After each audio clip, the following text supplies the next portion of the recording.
Good morning, everyone. This is Cheryl here. Welcome back to my channel. I'm here to do a little bit of a tutorial on how to make the zigzag pocket for those who may not know how to do it.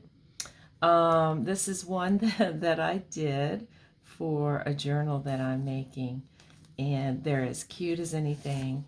And they just look like, they're called a zigzag pocket because they look like a zigzag. And as you can see, it's a very simple pocket. I'm gonna show you how easy it is. You can do them for, this one is Christmas. I'm working on Christmas, so that's what we're doing now. But you can do any kind of theme, of course, just like any other thing that you do. So I filled this up. I've decorated up some ephemera and made a little tag, a little gingerbread. I love gingerbread men for Christmas. And I'm just putting in these little fussy cuts. This is going to go into a journal that I'm currently working on. And look how simple and easy that is. A little bit of decoration on the front. I put something here. I love to do that and make it look layered and, you know, that kind of thing. So it's very early in the morning here, and I hope the lighting is okay. The light on my ring light is not working anymore, and since it's 5 o'clock in the morning, it might be a little dark. I apologize. I'm going to try to do the best I can here to show you and do what I need to do. So that's the prototype, and I'm going to show you how I cut it. Okay, that's the trickiest part. So you need a 12 by 12 piece of paper, scrapbook paper. It's really good if it's double-sided, but I almost never have double-sided scrapbook paper. So I have thought of different ways, you know, to fix that issue. On this one, I covered the white part with a thin piece of, a very thin, like regular paper, printer paper type paper, you know, and made it so that it's coordinating. There's other things you can do like stenciling and stamping and that kind of thing. And I'm going to show you that. So I already made one from this 12 by 12 paper. As you can see, I already cut one. But let's just say I hadn't cut it and it was a full sheet of paper. How would I get it cut? So what you're going to do is you would put your paper in here, and then you would move this corner here to about the 2-inch mark, and then you're going to maneuver around a little bit and get this corner at the 5-inch mark down here, okay, and simply cut it, and that is going to give you your pocket. Okay, and that's how I do it. Very, very simple. However, since I already cut from this piece, now I can turn it around and just put this corner here on 2 and this one on 5 and cut it, and then I have a straight piece. Oops. Then I have a straight piece that I can use for something else. So here's my pocket. Okay. Very simple, very easy. Now, you can fold it, like if your paper was double-sided or you had it covered or whatever, you can fold it like this and this, but I like to do it like this. Okay. So let's see here. What do I like to do? Yeah, I like to lay it like this. And I like to fold it kind of like this. And you have to kind of, instead of folding it here, you kind of have to work with it to get it so that it's going to be right and even. You know what I mean? Kind of like that. And then, let's see. Oh my goodness. And then I'm going to make sure this is lined up. Fold and fold. See that? It was not hard. Now, if you get a little bit of overhang here, you know, you have to kind of get your bone folder, and you kind of have to make sure it's even. Now, I do not recommend super, super heavy scrapbook paper. This is scrapbook paper, but it's not real thin, but it's not real cardstocky. You know what I mean? So it bends. You can do it with any kind, but you're gonna struggle more the heavier the paper is, okay, to get it right. Ask me how I know. And so I have a little bit of overhang here, and I'm just gonna trim that. You know, I'm just gonna trim it off without cutting into the fold of that pocket. There, just shaved it a little bit. So there I have my pocket. And so to make my pocket, if it was double-sided and I didn't have to do anything else, I would just put a little tiny bead of glue here and glue it down, and then here and here and glue it down. Okay, so but I have the problem of not having double-sided paper.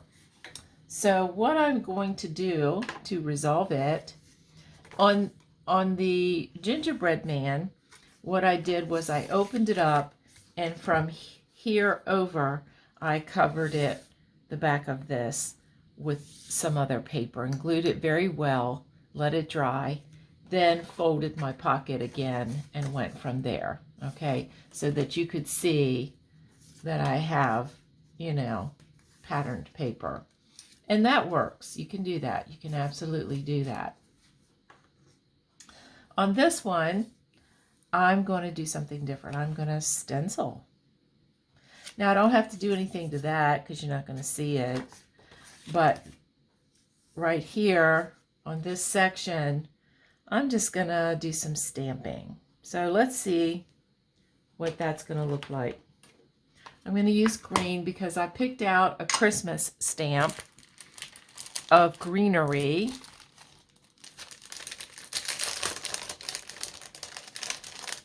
You know, because it's going to look pretty. Greenery, I think, and let me get my, boy, it's really early here, and I'm feeling like it's really early. Let's see here, I'm going to put it on here, and I'm just going to start stamping. Okay, let's just see what happens. I don't know.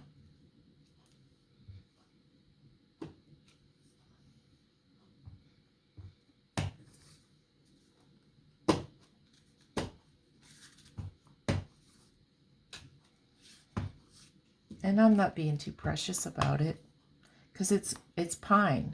It's, you know what I mean? It's and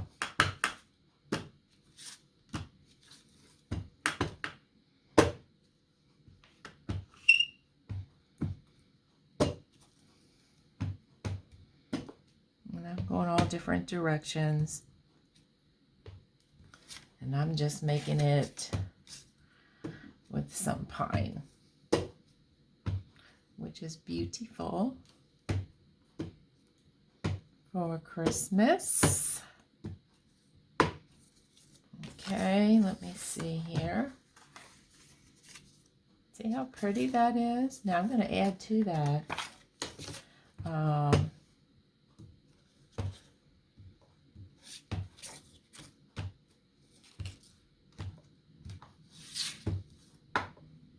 Okay, so pine needs something like, I don't know, pine cones.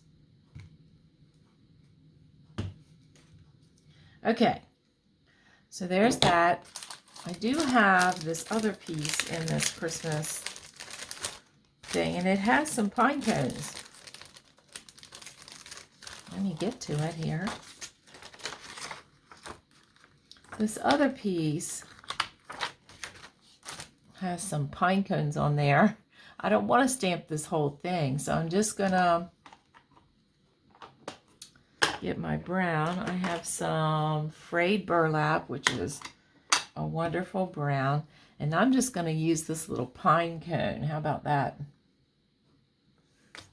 And I'm just going to start stamping some pine cones just all over.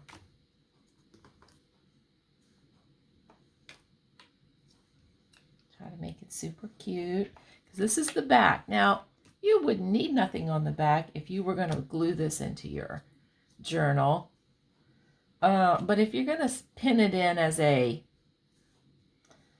floating pocket, you know, then of course you want the back done. That's why I'm doing it, because a lot of my pockets that are like this, I don't glue them down in the journal. I just put them in with a paper clip. Now see how it's starting to look Christmassy?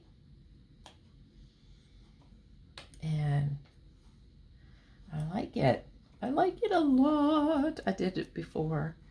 Okay, so do you see that? See? That's just 2 stamps. All right, so now when I fold my pocket, look at the difference. Now, right here, it looks a little white to me. So I'm just gonna take I'm just gonna go over that again with the edge of the pine. And there we go. And yeah, now I like it better. Isn't that pretty? And the back is stamped and decorated. Can you all see that? I hope I'm showing you. There we go. So, I like it. So what I'm gonna do now is just go along with the green along this top. Take that white edge.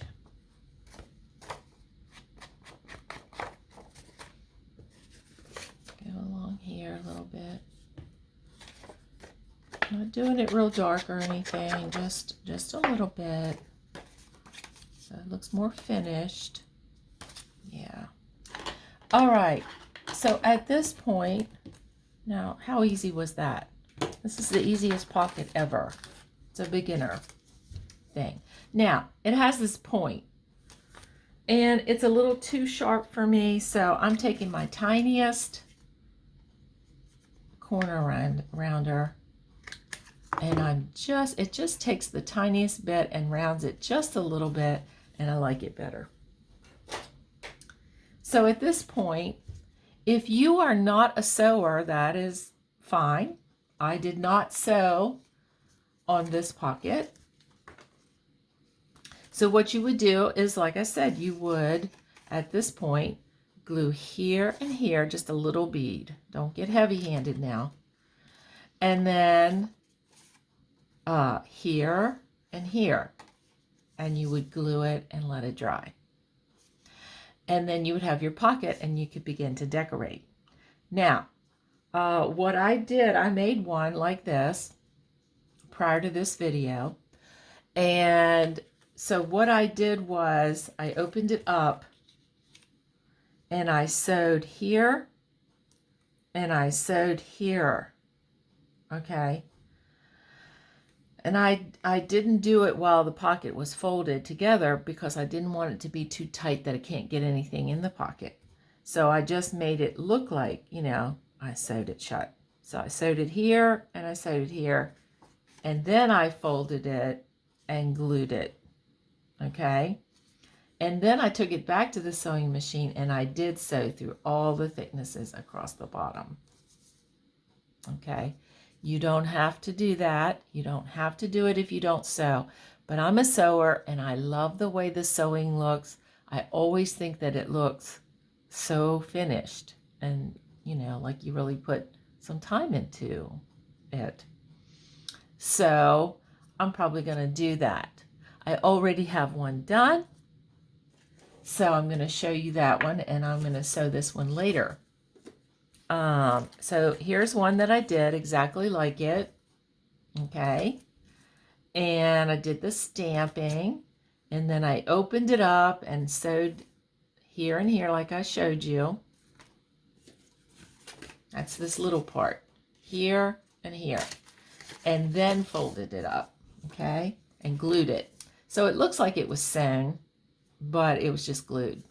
And then through all of the layers, I sewed down here after I glued it shut, okay? And then from there, I decorated. I put this little Santa on. Now you can decorate them any way you want to. And so this is how I did this one. And if I were going to put some things in there, like I've got some stuff. I pulled out some stuff. I made master boards, and I'm going to sew around this and cut the top here and make a little tag. But this is just a master board piece that I cut. Has a little snow, it has snowflakes on here with texture paste, and you know. So that would go in here then as a little tag. I have, let's see, this is a Lowe's paint chip. And so I'm going to decorate that as a little tag. So I could, you know, it's the perfect size to put in here. Okay, so I have that. I just pulled some stuff out here to show you. So I have this little piece of ephemera. And I have this little postcard. Maybe I want to go like that. And then I have another little piece of ephemera. I think it's a little piece of Tim Holtz. And then I have always bought like tags, like gift tags. These are gift tags from the Dollar Tree. And they don't have the to and from on them. They're just a tag like this, which makes it nice because then I can use it as a little tag. And I'm going to maybe put that in there. And already has the topper. How cool is that? And then this is a gift tag. And there were different ones in the pack. You could leave this on there. You could take it off. You could put papers in here and make a little tiny booklet. Or you could leave it as a tag like this. However you want to do it. And don't pass, I mean, I look at everything as a craft supply, so go to the Dollar Tree and look at their cute little gift tags, especially the ones that have, you know, no writing like to and from on them. So here we go, and look how cute that is. Look at that. And then what if, I mean, I could, this would be really thick to mail, but it would be super cute if you're going to put it in a journal or whatever. But I bought, a couple years ago, I bought these little clothespins that have these little candies. So maybe I would want to make my tag up here. That topper. Maybe I would want to, instead of have all this, maybe I would just put like a doily or a snowflake here. And then tie around some of this red, what do they call this? Baker's twine. Into a bow and maybe put a little bell on it. Or maybe I could add a bell to that. I have these little Christmas bells, these little tiny bells. And one would look cute on there, you know. And they're tiny that they're not going to be so bulky. This is going to be bulky, but you know, I'm bulky sometimes. We all know that I struggle with flat. But if I didn't have that on there, this is pretty flat. This is a nice little thing that would probably take about 2 stamps. Okay, that's it. But, you know, if I add this, it's going as a package for sure. But, you know, and I probably would not send it. I would, however, put it in a journal. I would put this in a journal because, you know, my journals are gator mouths too sometimes. So, fat is where it's at. And so anyway, that is, you know, 2 that I made. And like I said, I don't have to put this. I could put this cute polka dot ribbon. Can you guys see? Are you guys seeing me? I think you are. And I hope the lighting is okay. But anyway, this one's flatter than this one actually because of this, and also this, but not real fat, you know what I mean? So look at that. Are they cute or what? So I also had made another one of these, you know, the gingerbread, and I might make it winter this time, or I have some little kid photo digital that would look cute with the snowflake background. And so anyway, Christmas is what I'm working on right now, and so it's going to be hard to get me to do much else. But very cute zigzag pocket. I hope you enjoyed this video. If you did, please give me a thumbs up. And if you have not subscribed, please do that so that you don't miss any more content. And anyway, I hope you will give this pocket a try. And have a good crafty day. And I'll see you next time. Bye-bye.